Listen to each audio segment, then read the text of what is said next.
things are happening tonight.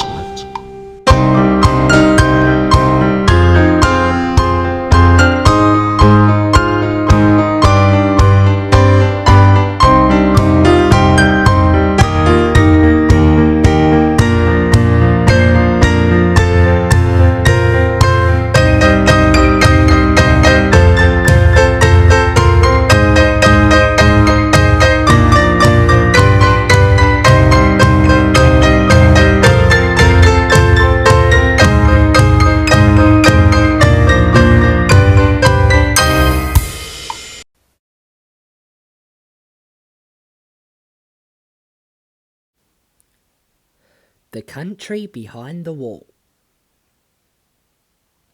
It's the evening of October 22nd. For 30 years, a country called Stelesia has been stuck behind a wall built by an evil Axis country known as Malchetia. Malchetia had been ruled by a disoriental dictator called Pedro Stoningson. He was a short and stout person with evil green eyes and a stolen hat on his head, which read Melanie Roosevelt on the back. All the people in Malchetia feared him. On the other side of the wall was a loving, peaceful country, arguably the most young romantic one in the world. The current leader of the country is Anastasia Shalias, ruling the country at just 17 years of age. The people there know each other, are very kind and loved by all. Everyone in Stelesia were, and still are to this day, free people. Later that night, I arrived in the country of Stelesia in a helicopter, where outside the Chance cottage, Anastasia greeted me. She showed me around town, and believe it or not, it was quiet. I was wondering why it was so quiet. Well, I guess I'll find out soon. Then, someone came out of a bunker near an open garden and said quietly, "Hey, follow me." So, we followed them in. In the bunker, it looked like a wartime dugout. The walls were grey, the furnace was smoked, the lights were dim, and the basement was pitch black. It's creepy, innit? Anyway, the person who let us in informed us of a strike on Malchetia taking place the next day. They were to try and knock down the wall to disrupt the dictator's marching party. It's his birthday the next day, so the group certainly has a surprise for him. A violent one, that is. The next morning, I got up and walked to the 300-metre mark of the border. It was 5:30 a.m, so I was the only one awake for now. When I got near the wall, I decided that I'll wait for Anastasia and the crew to show up. So I stood by the road I was walking down, in a field of grass, with the warm morning sun shining down on me, as it was fairly high above the horizon.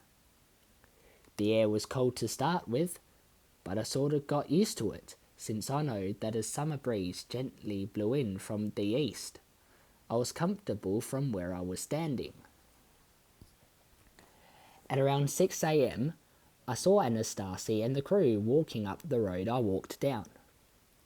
When they saw me, they came up to me and Anastasia said, "You're up bright and early." "Gotta be done," I said. I came very early because I wanted to get the best view of the wall being knocked down. Now, as we discussed, the wall has to be knocked down when the dictator and the SC battalion come in, which was at midday. As far as we know, all 1,567 people in Stelesia are rallying for this knockdown. We came to the conclusion that the 3 guns on the border are to be ripped off, and the barbed wire to be set on fire to deplete the electrical grid on both ends of the border. This may be risky, but we're up for it.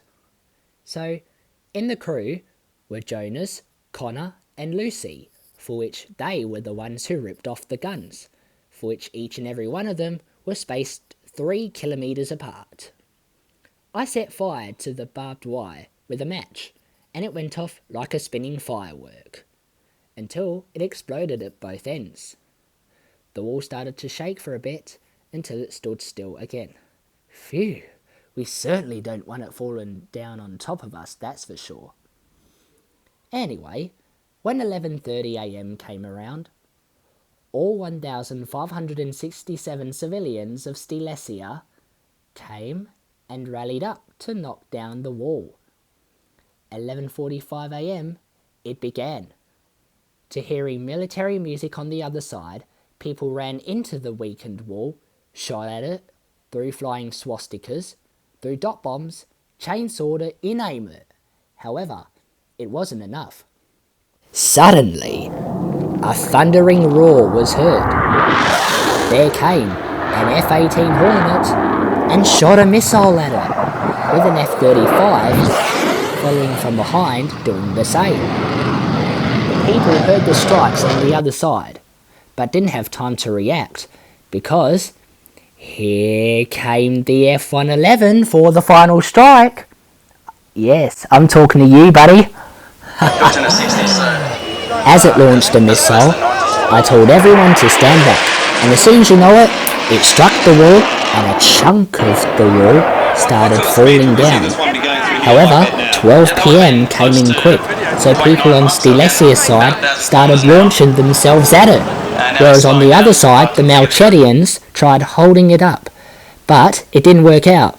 The Stelesians kept going until the chunk of wall finally started to tip.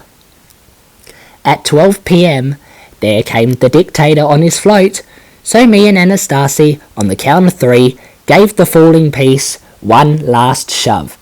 And as soon as you know it, the wall fell right on top of Pedro, which killed him in the making. All the people started cheering wildly. Me and Anastasia jumped for joy, and we all hugged each other as a sign of achievement. So, until the next few days, statues of Pedro were pulled down, Malchetia became a free country, and the wall had officially been torn down. The people of Stelesia were now free to go anywhere they want. And don't worry, Melanie Roosevelt, now 37 years old, got her hat back, despite it being a small fit for her, but that's okay. At least everything is back to normal now, just so I have to say. And that was the end of part 4 of The Real Strange and Scary Things. Here, I'll leave you off with 3 F-111s flying in to Nellis Air Force Base. Just be aware this was footage from 1998. We give credit to the original owner for whom they have filmed those 3 aircraft. Here they are. Strange things are happening tonight.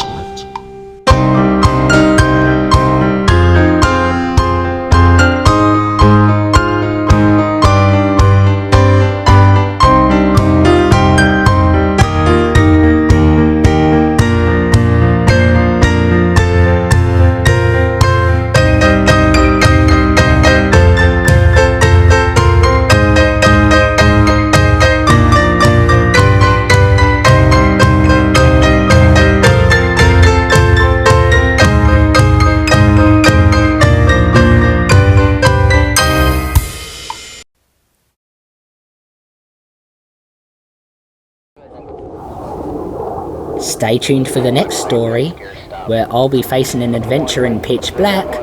It's called Blackout and Blackout. I'm Van Thursday, and I'll see you guys again soon. Bye for now. Without the help of the TSC group in Brisbane, Australia, and Adelaide in Austin Island, this would not have been possible. So we are forever grateful to and for them for their help and cooperation. Thank you very much.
Made in cooperation with the TSE Company Limited, Adelaide, Austin, Ireland.